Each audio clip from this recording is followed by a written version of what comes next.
Madam, मैं दरअसल तारिक साहब की दूसरी बीवी थी। मैं कभी भी तारिक साहब से शादी नहीं करना चाहती थी। वो तो मेरे बॉस थे,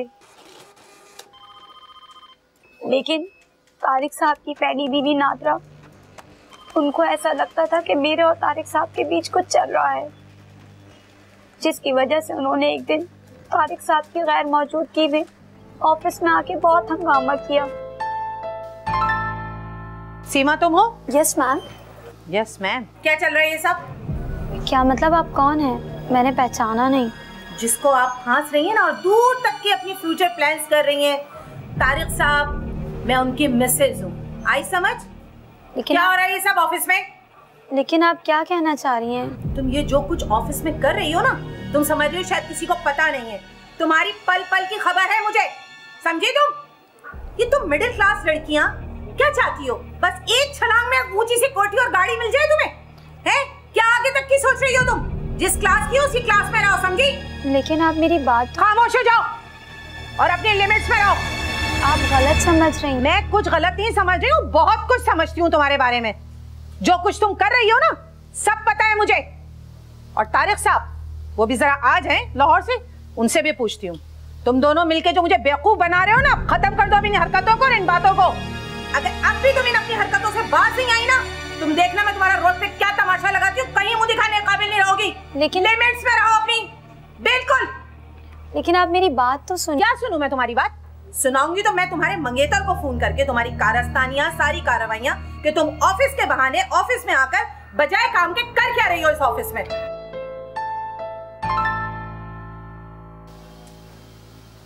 उसके बाद मेरे मंगेतर ने मुझसे मंगनी तोड़ दी। जब इन सारी बातों का इल्म तारिक साहब को हुआ तो उन्होंने मुझे शादी की पेशकश की। इतना सारा स्कैंडल बनने के बाद तारिक साहब से शादी करने के अलावा मेरे पास और कोई ऑप्शन नहीं था। अच्छा, आप जब बात बता रही थी तो शुरू में जिक्र किया कि आप तारिक साहब की दूसरी बीवी थी।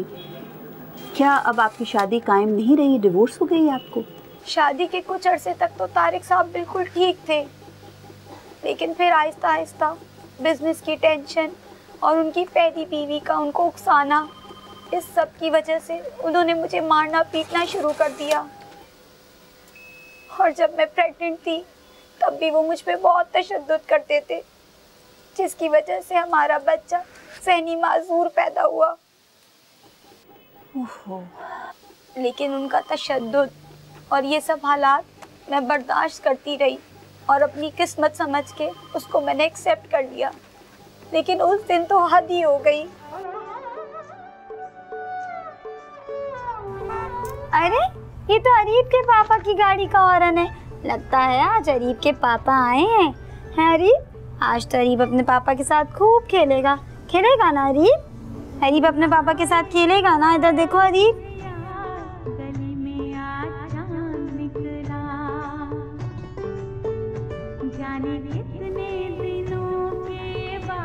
क्या बात है, मुंह क्यों लटकाया हुआ है? आपको क्या, आपको कोई परवाह है हमारी?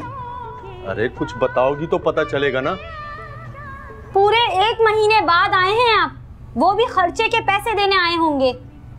क्यों, खर्चे के पैसे नहीं चाहिए क्या तुम्हें? चाहिए पैसे, लेकिन पैसों के साथ साथ मुझे और अरीब को आपकी भी जरूरत है। आप क्यों नहीं समझते ये सब? ओहो सीमा, मैं पहले ही बहुत डिस्टर्ब हूं, मुझे मजीद तंग मत करो।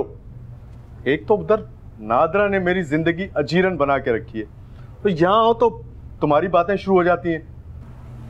तो क्यों रहते हैं आप उसके पास? हमारे साथ क्यों नहीं रहते? ये बच्चा, क्या ये आपकी औलाद नहीं है? इसे भी अपने बाप की जरूरत है। और मैं आपकी कोई कनीज नहीं हूँ, बीवी हूँ आपकी, आपकी जिम्मेदारी हूँ। आपको ख्याल है कुछ? पता नहीं क्या मिला मुझे आपसे शादी करके। अरे तो क्या मिला मुझे तुझसे शादी करके? ये माजूर बच्चा। खबरदार, जो मेरे बच्चे को माजूर कहा, आज इस बच्चे की हालत सिर्फ आपकी वजह से है। आप शायद भूल रहे हैं कि आपके तशद्दुद की वजह से आज इस बच्चे का ये हाल है। याद करें क्या कहा था डॉक्टर ने आपसे। ओहो चुप कर जाओ, फिर वही शिकायतें, फिर वही गिले। बहुत बड़ी हिमाकत की मैंने तुमसे शादी करके। हिमाकत तो मैंने की है जो आपकी बातों में आ गई, वरना मेरे लिए रिश्तों की कमी थी क्या? अच्छा, तो तुम अब मुझसे जुबान चलाओगी हैं? अरे इसलिए तुमसे शादी की थी मैंने, जमीन से उठा के आसमान पर बिठा दिया था तुम्हें, इसलिए।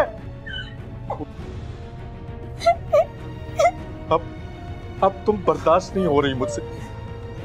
मैं तुम्हें तलाक देता हूँ, तलाक देता हूँ। मेरा बच्चा मेरे पास ही है, मैं उसकी अकेले परवरिश करती हूँ। अच्छा, तो डिवोर्स के बाद क्या वो बच्चे का खर्च भेजते रहे हैं आपको? आपका हक मेहर उन्होंने दे दिया था? हक मेहर दिया था और वो अरीब के खर्चे के पैसे भी भेजते रहे थे, लेकिन 2 महीने कबल तारिक साहब पर फालिज का अटैक हुआ और उसके बाद उनके बेटे आमिर ने उनका बिजनेस संभाल लिया। और जब से उनके बेटे आमिर ने सारा बिजनेस संभाला है, मुझे मेरे बेटे के मेंटेनेंस के पैसे नहीं मिल रहे। ओहो, तो आप तो काफ़ी परेशानी का सामना कर रही हैं। आपने उनके बेटे से या तारिक साहब की फैमिली से इस बात का तज़किरा किया है कि आपके बच्चे का खर्चा आपको नहीं मिल रहा? मैं अपने बेटे अरीब का हक मांगने गई थी।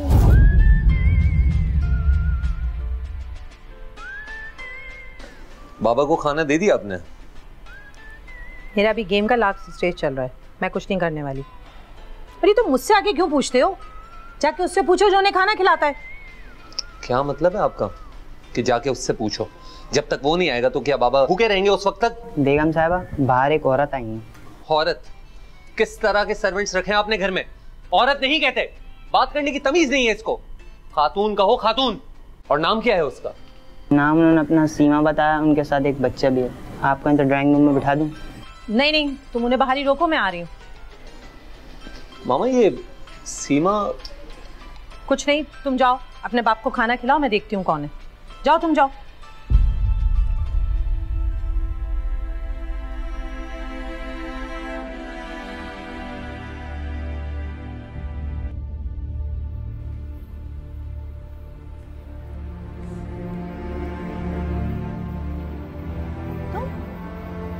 तुम्हारी इतनी मजाल कि तुम मेरे घर तक आ गई? दिमाग तो ठीक है तुम्हारा? देखिए, मैं यहाँ पर आपसे लड़ने नहीं आई, तो खैरात लेने आई हो। बात सुनो, तुम्हें यहाँ से ना एक फूटी कौड़ी नहीं मिलेगी, क्योंकि इस साल की सारी ज़कात खैरात मैं दे चुकी हूँ। मैं यहाँ आपसे खैरात लेने भी नहीं आई, ये मासूम अपने बाप से अपना हक लेने आया है, समझी आप? आज आपको खाना मैं अपने हाथों से खिलाऊंगा। मुलाजिम पता नहीं आपको सही से खाना खिलाते भी हैं कि नहीं। वैसे आप भूखे तो नहीं रहते ना? चलो निकलो यहाँ से। अरे बाबा, चले अब अच्छे से ये खाना खाइए।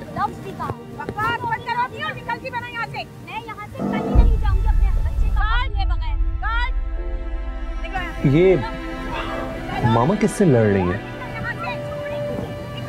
एक मिनट। हाँ बाबा,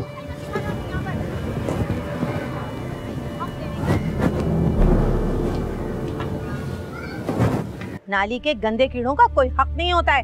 खबरदार जो मेरे बच्चे को एक लफ्ज भी कहा। बकवास बंद करो अपनी और निकलती बनो यहाँ से। मैं यहाँ से कहीं नहीं जाऊंगी अपने बच्चे का हक लिए बगैर। गार्ड, निकलो यहाँ से। चलो, छोड़ो मुझे। चलो अपने बच्चे को लो, निकलो यहाँ से। छोड़े मुझे, निकलो यहाँ से और आइंदा शक्ल मत दिखाना अपनी यहाँ पर। आई है हक लेने के लिए। खराब करके रख दिया इस औरत ने। मामा, कौन थी ये औरत जो आपसे इतनी बदतमीजी से बात कर रही थी? कोई नहीं बेटा, जब से तुम्हारे बाबू को फालिज हुआ है ना, ऐसे खैराती लोग तो आते रहेंगे। वो तो ये तस्लीम ही नहीं करते कि मैं तारिक साहब की दूसरी बीवी थी। तो आपको उनको अपना निकाहनामा दिखाना चाहिए था, ताकि उनके इल्म में हो आप बाकायदा तारिक साहब के निकाह में रही हैं। ये डॉक्यूमेंट्स तारिक साहब के पास ही थे और निकाहनामा भी। मेरे पास कोई डॉक्यूमेंट नहीं है। निकाहनामे की कॉपी तक नहीं है आपके पास? नहीं। और बच्चे का बर्थ सर्टिफिकेट बे फॉर्म, उसमें तो वालिद साहब के नाम का इंदराज होगा, वो भी नहीं है आपके पास?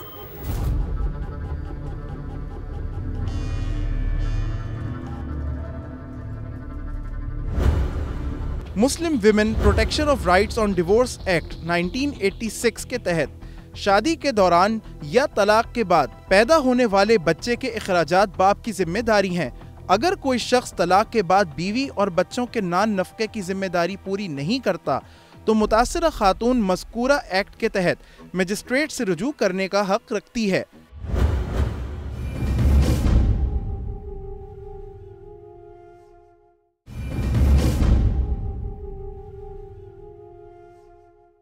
तारिक अली, देख रहे हो ना अपना अंजाम, किस हाल को पहुंच गए हो। कितना घमंड था तुम्हें, कितना जोम था तुम्हें अपने ऊपर। आज देखो किस हाल को पहुंचे हुए हो। तुमने तो कभी बीवी को, अपने बच्चों को अहमियत ही नहीं दी, कुछ समझा ही नहीं उन्हें। और आज देखो, आज हमारे बगैर तुम कुछ नहीं कर सकते, कुछ भी। हो क्या तुम? एक जिंदा लाश जो पड़ी हुई है एक तरफ, कुछ नहीं कर सकती। ये कुछ भी नहीं है, ये सब मकाफाते अमल है। आज जो कुछ भी तुम्हारे साथ हो रहा है ना, तुम्हारा किया तुम्हारे सामने आ रहा है। मामा, समझ रहे हो ना? मामा, ये कोर्ट का नोटिस आया है। उस औरत ने बच्चे के मेंटेनेंस के लिए सूट दायर किया है। मुझे तो कुछ समझ नहीं आ रहा कि वो औरत फ्रॉड है या फिर उसके दावे में कोई सच्चाई है। अजीज, बाहर जाओ। झूठी है वो औरत, एक नंबर की फ्रॉड है। और तुमने तो अभी बिजनेस स्टार्ट किया है ना, अभी देखते जाओ ऐसी कितनी औरतें निकलेंगी तुम्हारे बाप के इन करतूतों की वजह से। देखिए मामा, आप पापा को क्यों कोस रही हैं? उनका क्या कसूर है इसके अंदर? मैं उसे नहीं, अपने आप को कोस रही हूँ कि क्यों इस आदमी से मैंने शादी की। और मैं तुम्हें सही बता रही हूँ। इतनी हिम्मत कि उसने हमें कोर्ट का नोटिस भिजवाया। देखे मामा, आप जरूर कुछ छुपा रही हैं, और अगर आप छुपा रही हैं ना तो अच्छा नहीं कर रही। जो कुछ भी है मुझे सच सच बताएं, बात है क्या आखिर? तुम्हें यकीन नहीं ना मेरी बात का? ठहरो, अभी तुम्हें बताती हूँ।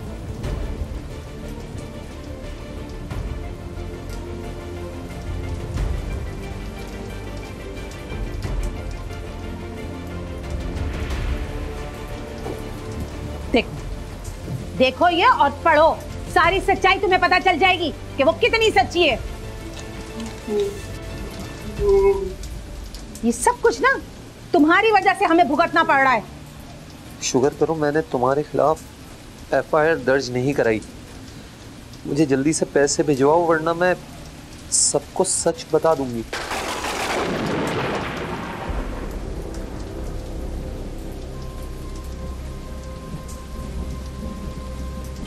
क्या सच बताएगी वो? पूछो पूछो अपने बाप से, जिसके ऐसे करतूत रहे और जिसे हम भुगत रहे हैं।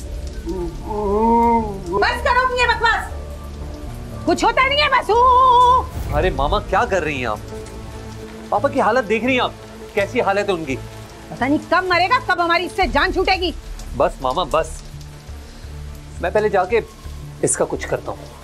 जिंदगी अजाब करके रख दिए।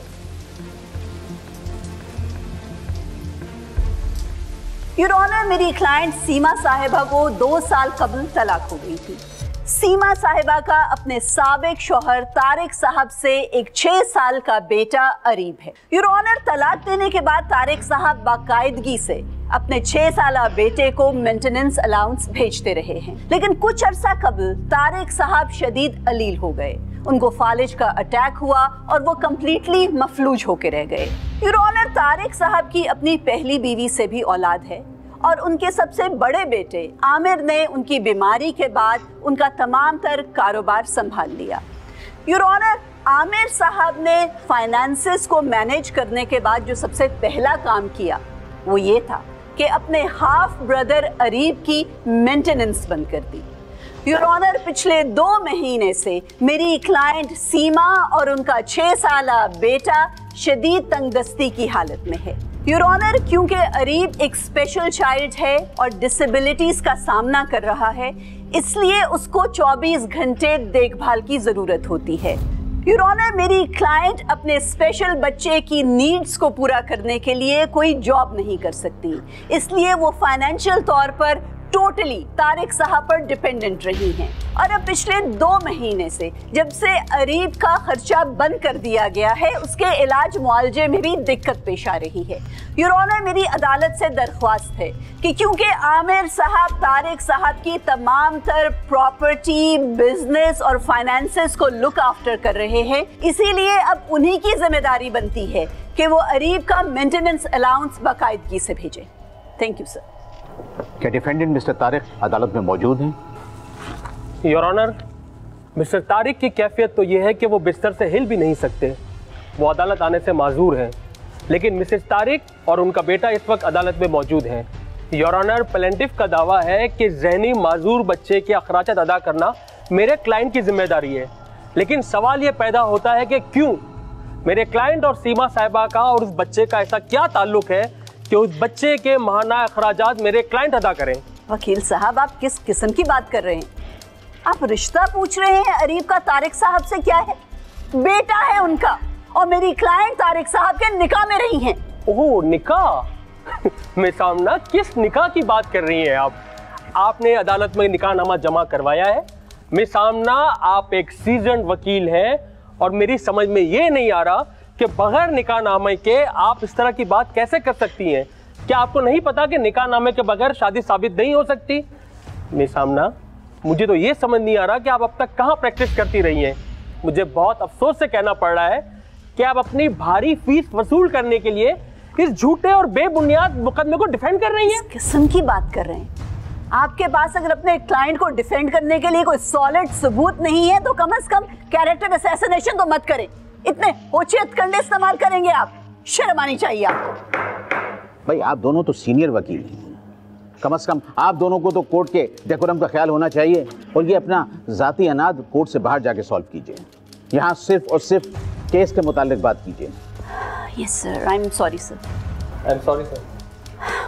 सर, हकीकत तो ये है कि मेरी क्लाइंट के जितने भी अहम डॉक्यूमेंट्स थे, चाहे वो उनके एजुकेशनल सर्टिफिकेट्स रहे हों या उनका निकाहनामा, सर वो तमाम तरह डॉक्यूमेंट्स तारिक साहब की कस्टडी में थे। सर, मेरी क्लाइंट के पास तो अपने एजुकेशनल सर्टिफिकेट्स तक की कॉपी नहीं है। योर ऑनर, मिस सामना ने ये बात कह के खुद ही साबित कर दिया कि इनके पास ऐसा कोई सबूत मौजूद नहीं है जिससे ये साबित कर सके कि मिस सीमा कभी भी मिस्टर तारिक की बीवी रही है। वकील साहब, आपको भी मालूम है कि अदालत में हमने इनका तलाकनामा जमा करवा दिया है। तलाक निकाह के बाद ही होती है ना, और क्या सबूत चाहिए आपको निकाह का? योर ऑनर, इस तलाकनामे से ये कहाँ साबित होता है कि ये शादी कितने अरसे पहले हुई थी और कितना अरसा कायम रही, और ना ही ये तस्दीक होती है कि ये बच्चा तारिक साहब का ही है। Objection your honour. मेरी समझ में ये नहीं आता कि सीमा साहिबा किसकी निशानी मेरे क्लाइंट के सर पे मार रही है। ऑब्जेक्शन योर ऑनर, मेरी क्लाइंट की मुसलसल कैरेक्टर असैसिनेशन की जा रही है। वकील साहब से कहें कि केस के फैक्ट्स तक बात करें। आप सिर्फ और सिर्फ फैक्ट्स पे बात कीजिए। आपको प्लेंटिफ के कैरेक्टर असैसिनेशन की इजाजत हरगिज नहीं दी जा सकती। You understand? I am sorry your honour. Your honour, मैं किसी पे कीचड़ नहीं उछाल रहा, मैं हकायक बयान कर रहा हूँ। योर ऑनर, ये औरत एक ब्लैकमेलर है। Objection your honour. There he go. Your honour, हमारे पास एक खत मौजूद है जिससे ये साबित हो जाएगा कि इस औरत ने तारिक साहब को ब्लैकमेल करने की कोशिश की है। योर ऑनर, जो जवाबी दावा दायर किया गया है उसमें इस किस्म के किसी खत का कोई जिक्र नहीं है। योर ऑनर, भला एक बीवी अपने शोहर को ब्लैकमेल क्यों करेगी? Sir, this is ridiculous.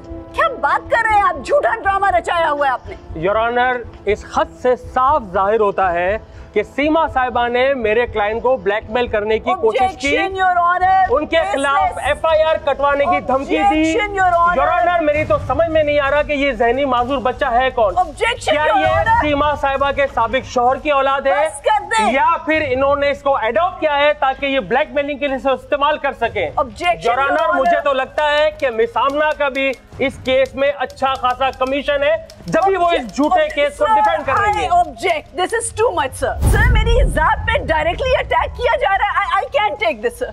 I seriously object. Language please. This is last warning for you, otherwise I will suspend this court right now. You understand? Thank you sir. I am sorry sir. निहायत unprofessional हरकत की आपने।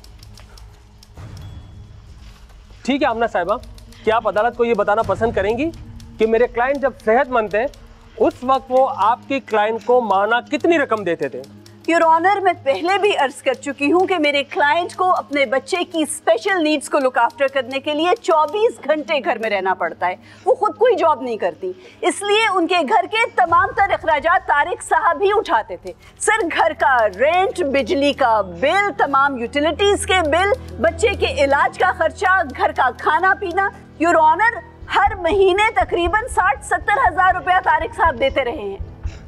यानी इसका मतलब है कि आपके पास ना कोई रसीद है, ना कोई रिटर्न एविडेंस है कि ये पैसा तारिक साहब देते रहे। योर ऑनर, मेरी क्लाइंट कोई तनख्वाह तो लेती नहीं थी कि हर महीने कोई पे स्लिप जाती होगी। जब भी घर मिलने आते थे अपने बच्चे को, वो कुछ ना कुछ खर्चा दे जाते थे, और तलाक के बाद तो वो ड्राइवर के हाथ कैश भेजते रहे हैं।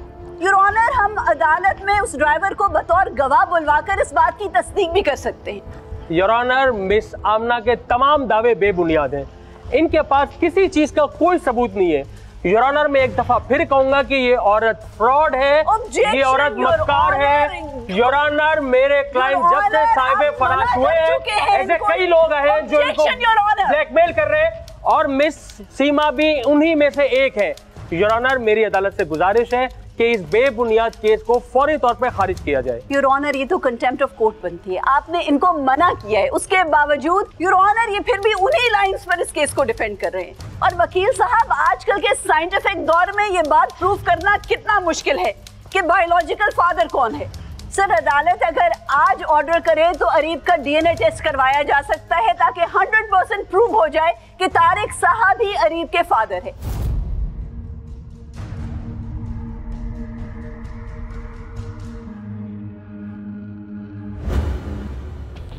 सेहत आमा के मामले में जहनी अमराज का शोबा पाकिस्तान में सबसे ज्यादा नजरअंदाज किए जाने वाला शोबा है। एक रिपोर्ट के मुताबिक मुल्क की 10 से 15% आबादी मुख्तलिफ जहनी अमराज में मुब्तला है। आलमी इदारे सेहत के मुताबिक मुल्क की 180 मिलियन नफूस की आबादी के लिए सिर्फ 5 नफ्सियाती अस्पताल और 400 साइकेट्रिस्ट हैं, यानी हर 5 लाख की आबादी के लिए सिर्फ एक साइकेट्रिस्ट दस्तयाब है।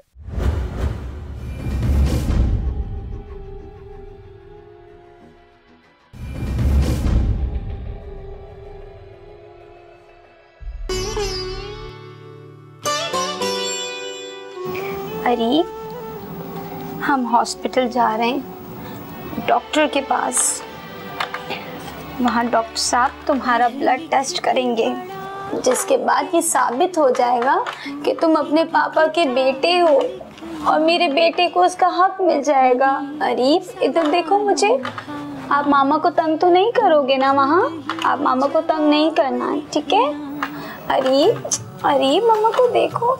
आप तो मम्मा की अच्छे बेटे हो ना, मम्मा को तंग तो नहीं करोगे ना? अरीब, अरीब, अरीब तो मेरा अच्छा बेटा है ना? अरीब, अरीब, इधर देखो, मामा को देखो ना। अरीब, प्लीज। अरीब, मम्मा क्या कह रही है बेटा? प्लीज, आप मम्मा को तंग तो नहीं करोगे ना? अरीब, ये सब मैं आपके लिए तो कर रही हूँ मेरा बेटा।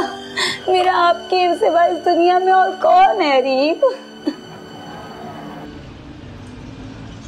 वकील साहब, अगर DNA टेस्ट से ये साबित हो गया कि मेरे वालिद ही उस बच्चे के बाप हैं, तो अगर साबित हो भी गया ना, तो भी वो औरत कुछ नहीं कर पाएगी। हमने केस ही ऐसा बनाया है कि तारिक साहब से उसकी शादी हुई है या नहीं। बेटा, मैंने बहुत कोशिश की, लेकिन सीमा साहिबा का ना तो निकाहनामा मिल सका, ना कोई गवाह है। तारिक साहब और सीमा साहिबा के निकाह को प्रूफ करने में बड़ी परेशानी होगी। ठीक कह रहे हो। फिलहाल तुम अपना सारा फोकस इसी केस पर रखो। मालूम करने की कोशिश करो कि तारिक और सीमा साहिबा का निकाह तारिक साहब के किस दोस्त के घर हुआ था। मैं उसके ऊपर हद तक इज्जत का दावा करूंगा कि उसने एक ऐसे शख्स के ऊपर झूठा इल्जाम लगाया है जो खुद माजूर है। वो चल फिर नहीं सकता, अपने दिमाग का इस्तेमाल नहीं कर सकता। अगर कुछ नहीं। अब देखिए मैं उसके साथ करता क्या हूँ। और ये भी मालूम करो कि सीमा की गायनेकोलॉजिस्ट कौन थी, इस बच्चे की डिलीवरी किस हॉस्पिटल में हुई थी। शायद वहाँ से बर्थ सर्टिफिकेट में हमें कोई ज़्यादा डिटेल्स मिल जाएं। और कोमल शहरोज़ तो अब इस केस में ज़्यादा बिजी हैं। आप सजाद साहब के केस की ज़रा जो रिसर्च है खुद कीजिएगा और मुझे उसकी फ़ाइल भी ला कर दें। मैं उस औरत के खिलाफ कम से कम 10 शहरों में फ्रॉड का मुकदमा दर्ज करवाऊंगा। जब वो एक शहर से दूसरे शहर भागेगी ना, तब उसे पता चलेगा उसका पाला किससे पड़ा है। तिगनी का नाच नचा के रखूंगा उसको मैं। जी भाई। जी अस्सलाम वालेकुम। वालेकुम सलाम। अफजाल साहब यहाँ रहते हैं? जी यहाँ तो हम लोग रहते हैं, पहले रहते थे अफजाल साहब। आप बता सकते हैं अफजाल साहब कहाँ मिलेंगे? नहीं, ये नहीं मालूम मुझे। अफजाल साहब का कोई कांटेक्ट नंबर मिल सकता है? आप माली मकान से मिल लें, शायद उनको पता हो।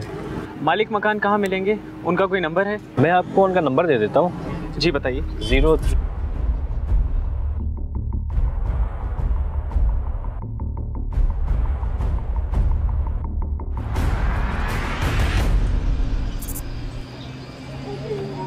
तुम्हें पता है, अदालत ने ऑर्डर दिया है कि तुम्हारे सपूत का डीएनए टेस्ट होगा।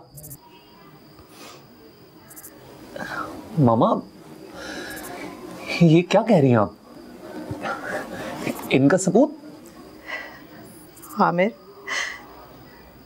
मैंने आज तक ये सब बातें तुमसे सिर्फ इसलिए छुपाई, मैं नहीं चाहती थी कि तुम्हारी नज़र में तुम्हारे बाप का इमेज खराब हो, लेकिन ये बात सच है।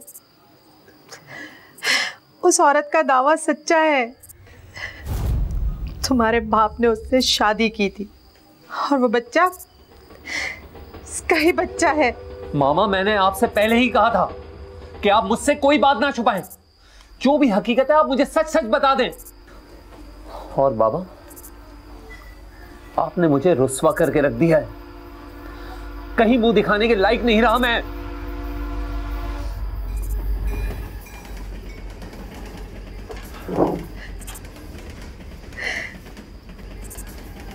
तुम हमेशा मुझसे कहते थे ना कि मैं इनसे इस तरह क्यों बात करती हूँ, इनके साथ मेरा ऐसा क्यों रवैया है।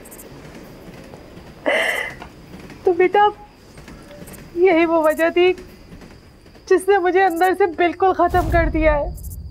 मेरी सारी बर्दाश्त खत्म कर दी है। धोखा किया है इन्होंने आपके साथ।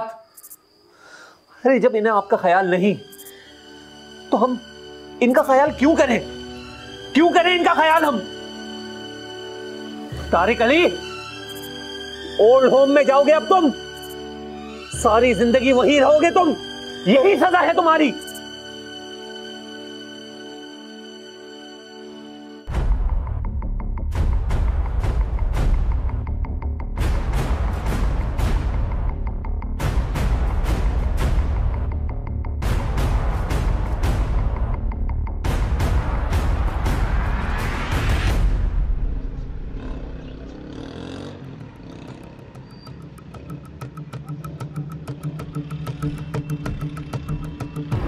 नंबर बन जा रहा है, स्ट्रेंज। मैडम को कॉल करता हूँ।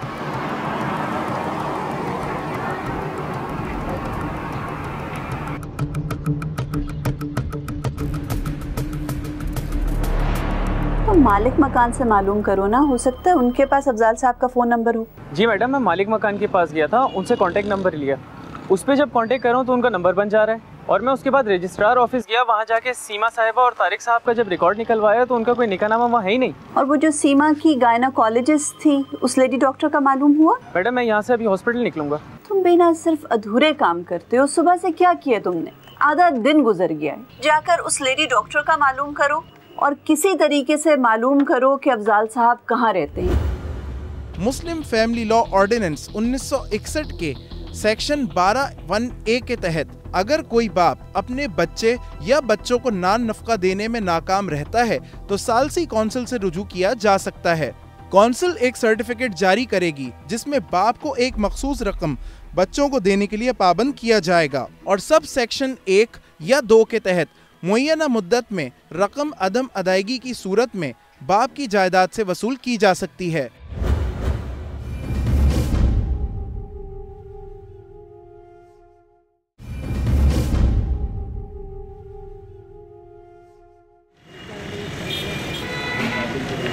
वो उसकी रिपोर्ट की कॉपी कहाँ है? ये तो ओरिजिनल है, कॉपी कहाँ है? ये ऑफिस फाइल के लिए वो। एक्सक्यूज मी सामना, आप तो उस दिन का इतना बुरा मान गई, आपने बार में मेरी शिकायत कर दी। आपको पता है ये सब कुछ तो चलता रहता है कोर्ट में, आप तो बात को दिल पे ले गई हैं। आप अपोलोजाइज कर लें, मामला खत्म हो जाएगा। मेरा ख्याल है मैं अगर आपसे बात कर रहा हूँ तो ये एक तरह से अपोलोजाइज ही। चलें, अपॉलॉजी एक्सेप्टेड। तशरीफ रखिए। अस्सलाम वालेकुम लियाकत भाई।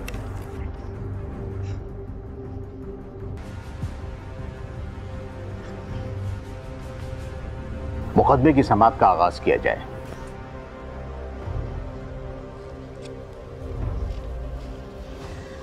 योर ऑनर, पिछली हेयरिंग में मेरी क्लाइंट सीमा साहिबा की भरी अदालत में किरदार कशी की गई।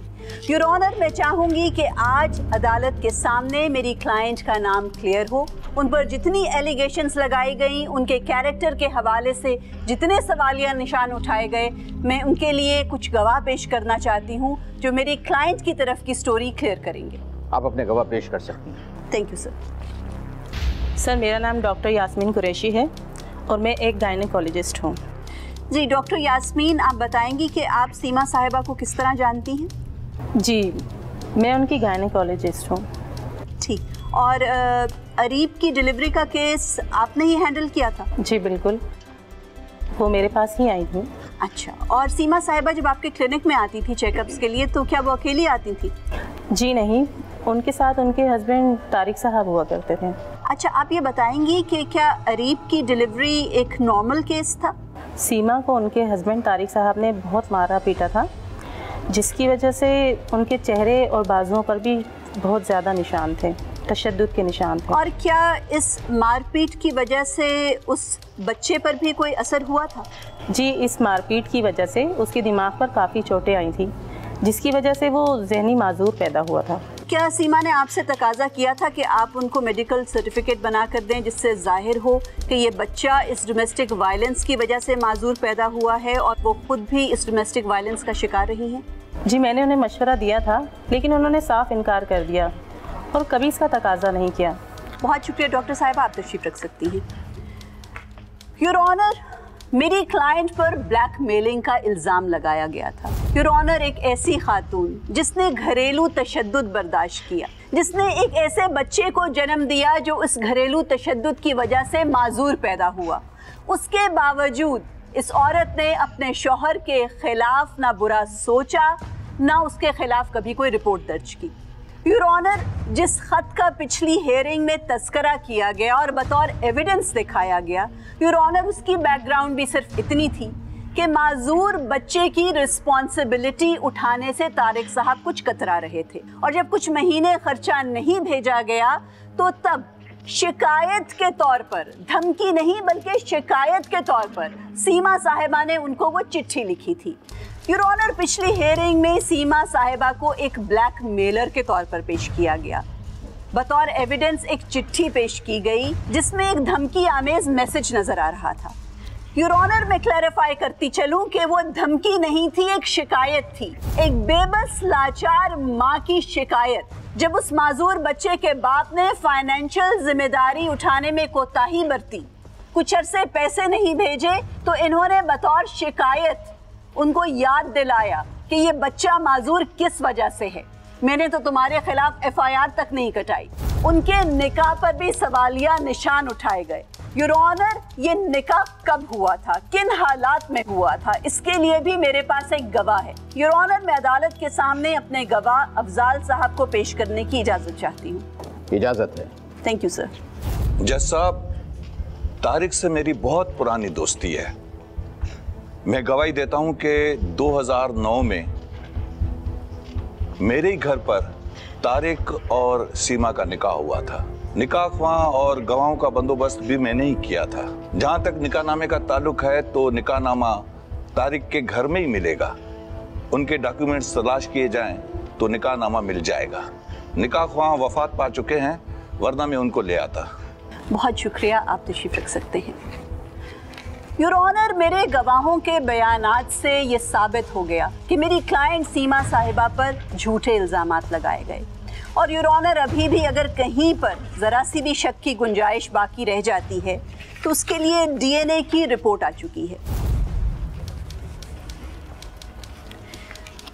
योर ऑनर, इस DNA टेस्ट और पैटर्निटी टेस्ट की रिपोर्ट से ये बात साबित हो जाती है कि तारिक साहब ही अरीब के असली बायोलॉजिकल फादर हैं। योर ऑनर, इन तमाम शवाहिद के बाद हमारी अदालत से ये दरख्वास्त है कि आमिर साहब को पाबंद किया जाए कि वो अरीब के अखराजात पाबंदी से भिजवाएं और इसके अलावा पिछले 2 महीने के वाजिबात भी सीमा साहिबा को अदा किए जाएं, क्योंकि आमिर साहब ही तारिक साहब की तमाम तर जायदाद, कारोबार और फाइनेंसेस को लुक आफ्टर करते हैं। Thank you sir. जज साहब, मैं कुछ कहना चाहता हूँ। सर, मैं ये कहना चाहता हूँ कि ये औरत जो इस अदालत में बैठी है, इसका बेटा मेरा भाई और मेरे वालिद की एक बहुत बड़ी गलती है। मुझे पहले सारे मामले का इल्म नहीं था, बाद में मेरे सामने सारी बात वाज़ेह हो गई। मैं अदालत का एहतराम करता हूँ। अदालत जो भी रकम मुकर्रर करेगी मैं वो अदा करूँगा, लेकिन मेरी एक कंडीशन है। वो रकम मैं बराह रास्त इस औरत को अदा नहीं करूँगा।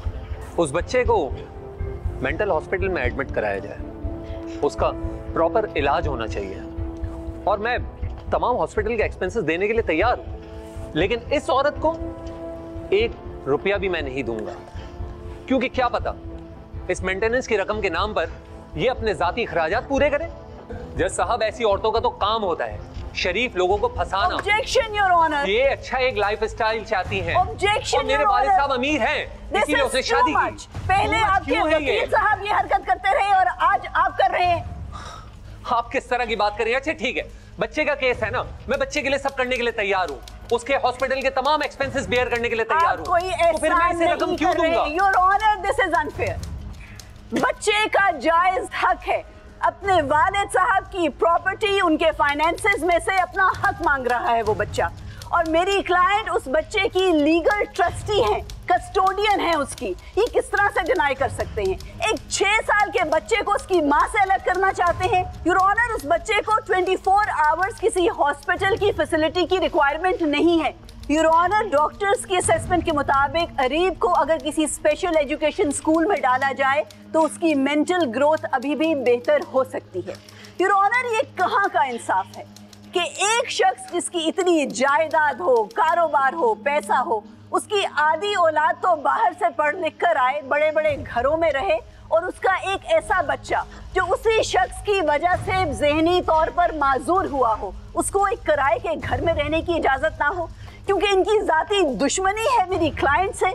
मेरी क्लाइंट और उसके बच्चे को उसके लीगल राइट्स मिलने चाहिए। वो बच्चा चाहे माजूर हो, इनके वालिद साहब की जायज़ औलाद है और उसका उस प्रॉपर्टी में जायज़ हक है। That's all your honour.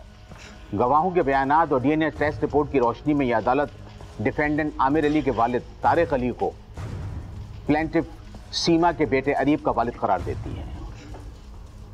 चूंकि बेटे की मेंटेनेंस का अखराजात बर्दाश्त करना हर बाप का फर्ज है, लेकिन ये बात भी फैक्ट है कि मिस्टर तारिक काफ़ी अरसे से अलील हैं और मफलूज हैं और कारोबार चलाने से कासिर हैं, लिहाजा उनके तमाम कारोबार की देखभाल उनके बेटे आमिर अली कर रहे हैं। लिहाजा ये अदालत आमिर अली को हुक्म देती है कि वो कारोबारी आमदनी का 10% हर माह अपने छोटे भाई अरीब को मेंटेनेंस के तौर पर देने के पाबंद होंगे। अदालत बर्खास्त की जाती है। कोर्ट नंबर 5 में अगर आप भी कोई केस पेश करना चाहते हैं तो हमें ईमेल करें court5@sama.tv।